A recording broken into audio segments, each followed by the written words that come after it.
First of all, appreciate everybody coming out, the fans. I thought it was awesome. Great weather, great opening environment here at Penn State. Very, very appreciative of that. Our fans, our alumni that come out and support us. I thought overall, we're happy with the win. I think we could have been cleaner. It wasn't as clean as we would have liked it to be, but we scored over 30 points with a defensive touchdown. Offensively, we gave up a touchdown, so you see 13 points. It really was 6. So I thought overall, we played well on defense. It's great to see 7 sacks from an inexperienced defensive line. It's great to see a guy like Sharif Miller get his first game and get 2 sacks. One of the things we have to do a better job of with scrambling quarterbacks, it was either a sack or it was a scramble for a first down. So we got to do a better job with our rush lanes on the defensive side of the ball. Great to see Amani step in there, get his first significant playing time, and get an interception return for a touchdown. That was great. Offensively, I think Saquon had a very sneaky 100 yards. His game didn't really necessarily look like that if you watched it, but you're talking about, he still ended up with 100 yards, was still very productive in the game. Thought Trace managed things well for his first start. They were going to play a defense, which we're probably going to see a lot of, where you overload the box with the safeties under 10 yards, press corners, leave those guys on an island, and say you're going to overload the box to stop Saquon Barkley. It's a smart plan. So when you get into that type of game, you're going to be forced to run verticals, take shots up the field, and crossing routes, which is what we did a lot of today. We need to hit more of them. There's no doubt about it. I think we need to sustain and finish our blocks on the offensive line. We need to finish things better. But I think overall, I thought those guys did a good job in battle. I'm pleased with them. On special teams, Joe Julius, I thought, had a great day on kickoff. I told Coach Pry, don't try to put him in the big hit reel on defense, although he probably had the biggest hit of the day. We had great momentum there. That's why it was a shame that the offense, we gave up the touchdown right after that, because I thought, the sideline erupted, the stadium erupted. We had really good momentum at that time. Really happy for Joe and his role. And then Blake Gillikin coming in as a true freshman, I thought punted extremely well. So overall, I thought there was some really good things to build on. But we got a lot of things we got to get cleaned up. I know people say we got a big game coming up this week. We'll clean up the things from this past week and learn from that, and then move on to the next one. Open up the questions. James, can you speak about Trace's toughness and about his composure, especially on a day like today when he's making his first start?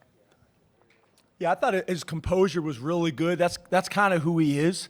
He's been that every day since I've seen him on campus through the recruiting process. That's kind of who he is. And there's no doubt, we're gonna run our quarterbacks, so that toughness aspect is going to be really important. And he displays that all the time. He displays it in the weight room. He displays it in summer workouts. He displays it, in practice. So no surprise that it showed up in the game as well. So I was pleased with him. I mean, you look at his accuracy, even some of the incompletions. He had one that he threw away down in the red zone, was clearly a throwaway. He had another one where he drilled a receiver in the face mask. I thought he played overall very well. James, Blake Gillikin is probably the first punter in Penn State history that's received a standing ovation. Did you realize that he was that good? I mean, obviously his first game, 47 yards average. Did you think he could do that in his first game? And how much is he going to change your team? You've talked a lot about being excited about special teams. How much is he going to change things for you guys this year compared to maybe other years? Yeah, I didn't know that he had a standing ovation, but thank you. Thank you, everybody, for doing that, reinforcing a positive. That's good. As you guys know, I tried to kind of, it's hard for me to do it because I get excited and I'm a positive guy, but, I was trying to kind of temper expectations a little bit, although he showed that. I mean, you talked to our team, everybody talked about this summer, the way he was kicking the ball was clearly obvious to everybody that he had a chance. You never know till the games get going, and you never know till practice gets serious, but he showed it time after time after time in practice. We tracked every punt.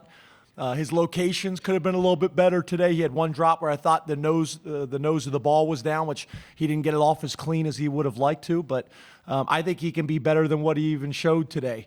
I went to him right after, when we start our typical warm-ups, we do a sky punt right before we go in and run plays in the low red zone. He's supposed to sky punt it. He knocked it like 12 yards out of the end zone. I was like, your leg's a little live today. I understand that you're excited about the game, so just make sure you understand that. And that happens. I remember back playing quarterbacks. It was just some days my arm felt stronger than others. You get caught up in the moment. So I think same thing with Blake.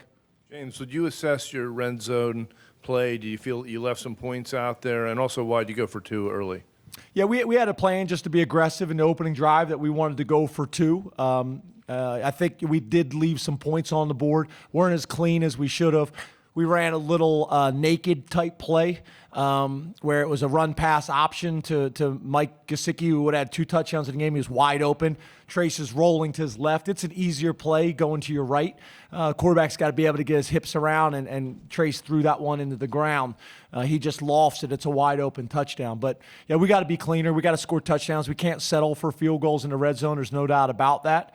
I think you look back at that game, we left between 14 and 21 points on the board. So, again, that's what I mentioned about playing cleaner. And, that's what our focus will be all this week. James, Marcus and Amani had big takeaways today when you guys really needed them to change momentum. How would you assess the secondary play and those 2 guys in particular? Yeah, I mentioned to you guys all summer that the back 7, our linebackers and DBs, we felt good about. We felt good about those guys. I thought they played well. I thought Marcus played well. I thought John Reed played well. I thought obviously Amani made a big play for us. All those guys. I thought all those guys. Christian Campbell did some nice things. Malik did some nice things. So we feel good about our depth and experience in the secondary. Feel good about our experience at linebacker. It's good to see Manny get a bunch of reps. And then I think, as you guys saw, there's been a lot of talk about our depth at linebacker, and that's why recruiting at that position is really, really important. But I think you also saw how we were able to go money and star with some of our nickel and dime packages to help with that, which is part of our plan. James, Trace's size, at his size, he's got this admirable competitiveness that shows. But do you ever worry about him, that almost becoming recklessness sometimes, and what could happen? No, I think that's part of his game. He's got similar size to NFL quarterbacks and a lot of college quarterbacks right now. You look around the country, that's how people that are running these offenses, that's how you play. So, we're going to be aggressive at the quarterback position, feel good about, Trace has done all the right things in offseason, taking care of his body, but that's how we're going to play. And I think it's obviously a little bit different for us here at Penn State, running this style of offense and having a running quarterback. But, yeah, that's how we're going to play. I think there's times where when he's wide open in the field and he knows he's going to get tackled that, we have no problem with him sliding, and we've discussed that. But, it's hard to do that in close quarters sometimes. James, right here. Hi, Jordan. Hi. Could you maybe give us an update on the status of Evan Schwan and also assess Sharif Miller's play coming in and really making some standout plays out there? You want me to talk about Evan's injury? I mean, your words, not mine. But if is that what you were asking? I want to know his status. Will he be active this week in practice, or is he? Don't give me that look. Come on, man. To be honest with you, I don't even know. Obviously, we're going to have to check those things out. He walked off the field. I'm trying to work with you here. I'm giving you something, okay? I don't want to, but I'm going to give you something. He walked off the field on his own, but you never know how they're going to look the next morning. We'll get some tests done and those types of things, but you never know. We'll see. I really don't want to talk about it, but I'm trying to work with you guys. What was the question that I wanted to answer? Yeah, Sharif, I was really happy for him. It's funny, though. What I told Sharif after the game is I'm really, really happy for him, but he's actually put himself in a tough position because he doesn't practice like that. So my point to him is you played at such a higher level today that now I have much higher expectations for you in practice. And if he would understand that and embrace that and practice every day at a much higher level, he could have an unbelievable college career here. and you never know after that. So I think this is a great learning experience for him. It's great to see young guys like that go in a game and have success. Great young player out of the city of Philadelphia, so it's awesome.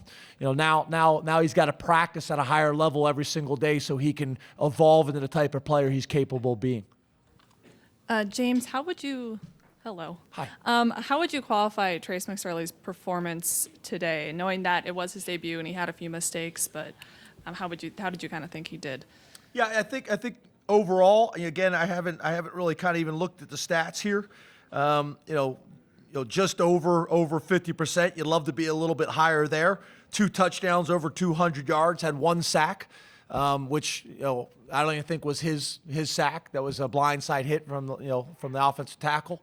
Didn't turn the ball over. So I think overall, when you can put 30 points on the board, that you can have over 50% completion. We'd like to be a little bit higher than that, no doubt. But when you can score touchdowns and not turn the ball over, I think that's a great place to start. I think he's got a lot more ability than he showed today. We had some drops. We had some plays I thought we could have made for him as well. So I think it's a good starting point, but it's nowhere where I know he wants to be and nowhere where we need him to be long term. How did you? James, at what point did you guys kind of start using John Reed as a punt returner or figure out that he could be in the mix there?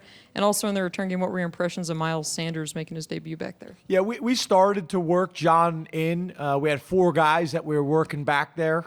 Really in the last week and a half, he started to kind of make a move there. We made the decision late this week that felt confident enough to put him back there to do that. He's got great ability in making people miss and got great strength, and he's explosive.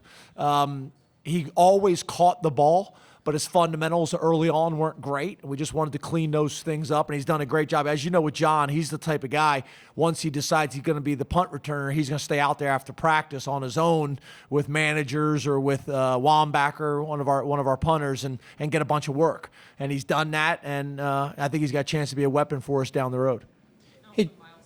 Yeah, Miles, we weren't as effective in our kickoff return as I wanted to be today. They were putting some really good hang time on the ball, and they weren't deep kicks. So the ball was kind of short. A couple of times our wedge wasn't far enough out in front of the return. It kind of threw our timing off. Short kicks with hang time.